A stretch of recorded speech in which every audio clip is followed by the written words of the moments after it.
السلام علیکم دوستو، امید ہے آپ سب خیریت سے ہوں گے۔ آج ہم پھر سے حاضر ہیں انفارمیٹیو لاؤنج کی ایک نئی ویڈیو کے ساتھ۔ امید ہے آپ کو آج کی ویڈیو پسند آئے گی۔ دوستو، برِ صغیر کے عظیم گلوکار اور موسیقی کی دنیا کے بے تاج بادشاہ محمد رفیع گائیکی کا ایک ایسا ہنر لے کر پیدا ہوئے تھے جو قدرت کسی کسی کو عطا کرتی ہے۔ یقین کرنا مشکل ہو مگر ایک بار تو سزائے موت کے ایک قیدی کی آخری خواہش بھی ان کا ایک گانا سننا تھا۔ سروں کے اس بادشاہ کو اپنے پرستاروں سے جدا ہوئے آج 40 برس بیت چکے ہیں، مگر وہ اپنی آواز کے ذریعے آج بھی لاکھوں چاہنے والوں کے دلوں میں زندہ ہیں۔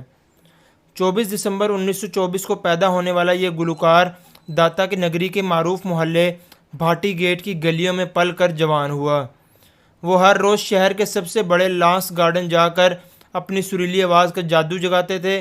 اس نوجوان کی مدھر آواز جب فضا میں گونجتی تو لوگ اس کی جانب کھنچے چلے آتے تھے۔ محمد رفیع نے اپنی آبائی محلے کی جن تھڑوں پر بیٹھ کر گلوکاری کے فن سیکھے وہ آج بھی ان کو یاد کرتے ہیں۔ وہ 1941 میں 17 برس کی عمر میں ممبئی گئے، لیکن لاہور شہر کے در و دیوار پر اب تک ان کی یادوں کے نقش موجود ہیں۔ ممبئی کی فلم انڈسٹری کے لیے محمد رفیع کی آواز کسی نعمت سے کم نہ تھی۔ وقت کے نامور موسیقاروں نے ان کی آواز کو قدرت کا انمول عطیہ جان کر اپنی لازوال دھنوں میں ڈھالا۔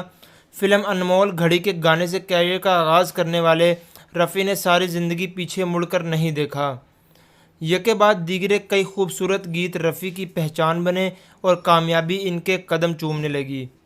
50 کی دہائی میں چاہے اداکار بھارت بھوشن ہوں، گرو دت ہوں یا دلیپ کمار، اسی طرح 60 کی دہائی میں دھرمیندر ہوں، شمی کپور ہوں، دیو آنند ہوں، یا پھر 70 کی دہائی میں جتیندر ہوں، رشی کپور ہوں یا امیتابھ بچن ہوں، ان سب ہی کو محمد رفیع نے اپنی آواز دی۔ اداکار سنجیدہ ہو یا مزاحیہ، اگر آواز محمد رفیع کی ہے تو فلم ساز کا آدھا کام تو آسان ہو جاتا تھا۔ محمد رفیع کے گیت ایسے ہوتے تھے یوں لگتا کہ اداکار خود گا رہا ہو، اس لیے انہیں شہنشاہ گلوکاری کہا گیا۔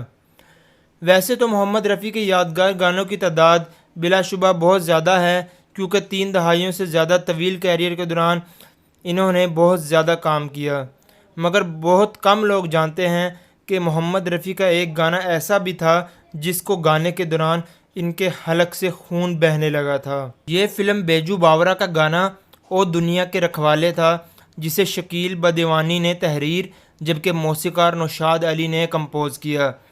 اسے راگ درباری میں گایا گیا تھا اور کہا جاتا ہے کہ اس کے لیے محمد رفیع نے 15 دن تک ریاض کیا۔ کہا جاتا ہے کہ نوشاد نے گانے کے آخری سروں کے لیے محمد رفیع پر بہت زیادہ زور دیا، جو بہت اونچے سر تھے، جس کے نتیجے میں ان کی ووکل کورڈ یعنی کہ حلق کی جھلیوں سے جریان خون شروع ہو گیا اور انہوں نے خون تھوکا۔ اس گانے کے نتیجے میں گلوکار کا گلا اتنا متاثر ہوا کہ وہ 10 روز تک کوئی گانا نہیں گا سکے۔ نوشاد علی نے کئی سال بعد اس حوالے سے بتایا، میں رفیع کی آواز کی رینج کو دکھانا چاہتا تھا۔ دلچسپ بات یہ ہے کہ اس تجربے کے بعد محمد رفیع کا گلا اتنے اونچے سر نکالنے کے قابل ہو گیا اور کئی برس بعد ٹی وی پر لائیو گانے کے دوران انہیں کسی قسم کا مشکل کا سامنا نہیں ہوا۔ اس گانے کے بارے میں ایک اور واقعہ بھی بہت مشہور ہے، جس کے مطابق ایک بار کسی مجرم کو پھانسی کی سزا دی جانی تھی۔ جب اس سے آخری خواہش کے بارے میں پوچھا گیا تو اس نے کسی کھانے یا رشتہ دار سے ملاقات کی بجائے کہا کہ وہ محمد رفیع کا گانا او دنیا کے رکھوالے مرنے سے پہلے سننا چاہتا ہے۔